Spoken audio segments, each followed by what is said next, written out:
Danke, dass du dir die Zeit genommen hast, ein bisschen mit uns zu sprechen über dein Unternehmen heute. Und vielleicht fangen wir damit an, dass du uns ganz kurz vorstellst, was ihr eigentlich macht. Ja, hi, ich bin Kai, Gründer von Matabooks, und wir machen vegane Bücher aus Graspapier. Wie bist du denn auf die Idee gekommen? Das ist ja ziemlich innovativ. Ja, eher durch Zufall. Also ich hatte während meines Studiums im Bereich Verlagswesen und Medienmanagement schon mit Graspapier zu tun gehabt. Da war es ein Forschungsprojekt im Bereich der Verpackung, und ich dachte mir so, hey, das könnte sich ja auch gut für Bücher eignen, weil ich ja viel mit Büchern zu tun habe. Ich Bücher mag und Bücher liebe. Und dann kam es halt dazu, dass ich dann nach meinem Studium gesagt habe, ich möchte auch mehr für den Umweltschutz etwas tun und das kombinieren mit Büchern, und so ist die Idee von Matabooks entstanden. Spannend. Du hast also mehrere Dinge, die dir besonders wichtig sind oder am Herzen liegen, kombiniert in eine grüne Gründungsidee. Wurdest du mit viel positiver Stimmung aufgenommen mit deiner Produktpalette? Ja, auf jeden Fall, war überwiegend positiv. Es gibt dann immer noch so die ein oder anderen Stimmen, die was anderes sagen, aber das gehört dazu. Ne?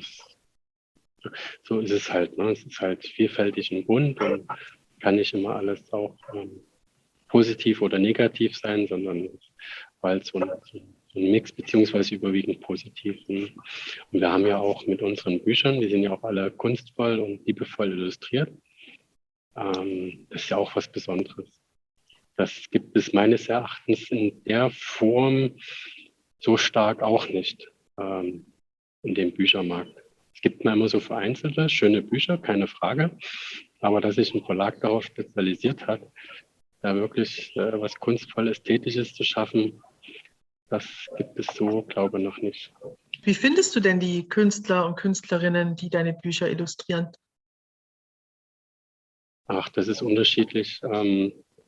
Manchmal kommen also viele kommen auf uns zu und fragen so, hey, ich würde gerne ein Teil von Matabooks sein, können wir ein Cover illustrieren? Oder wir suchen halt auch gezielt nach Künstler, also Kunstschaffenden, wenn wir zum Beispiel ein spezielles Thema haben. Ne? Wir hatten zum Beispiel, wir haben immer verschiedene Kampagnen oder verschiedene Kollektionen jedes Jahr. Letztes Jahr hatten wir eine, das war Female Empowerment, und da sucht man dann halt schon auch KünstlerInnen raus, die sich mit dem Thema beschäftigen, die auch die Kunst präsentieren, wo das halt alles passt. Wir kommen so langsam ans Ende der Fragen, und mich würde natürlich noch interessieren, was du jetzt als erfahrener Gründer mittlerweile einer noch unerfahrenen Gründerin mit auf den Weg geben würdest an Ratschlägen. Du hast schon gesagt, versucht die Anfangsphase, auch wenn sie stressig und mit viel Druck verbunden ist, auch zu genießen. Fällt dir sonst noch was ein? Worauf sollten junge Unternehmerinnen achten?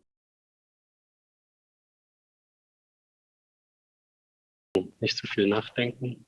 Ne? Und wenn man eine gute Idee hat und das auch möchte, dann sollte man dem Ganzen nachgeben, dem Ganzen folgen und sich einfach darauf einlassen. Und wenn man einen Gedanken hat und den findet man gut, dann einfach machen. Nicht drüber nachdenken, was ist jetzt positiv ist oder was ist das für und was ist das wieder. Klar muss man gewisse Dinge abwägen, aber nicht zu viel zu denken, sondern einfach loslegen. Sich einfach was trauen und einfach mal machen. Und wenn Fehler passieren, dann damit umgehen und trotzdem weitermachen. Einfach loslegen.